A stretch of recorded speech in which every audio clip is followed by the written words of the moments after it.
60 лет в хирургии, 60 лет в хирургии. Без отпуска, без выходных. Это, наверное, что-то значит. 60 лет. Без отпуска, без выходных. Это постоянная работа, работа и еще раз работа.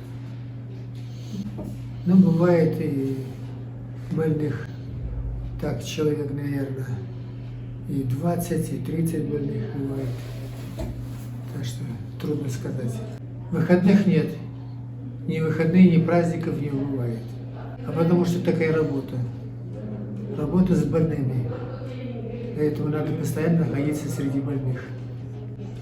Медицина в Киргизии, она находится на таком же уровне, как и раньше. Может быть, это 50-е годы, 60-е годы. Ну, я не знаю, но так, Извините, наверное, там больной, понимаете? Да, больной. мы понимаем. одним словом можно сказать много.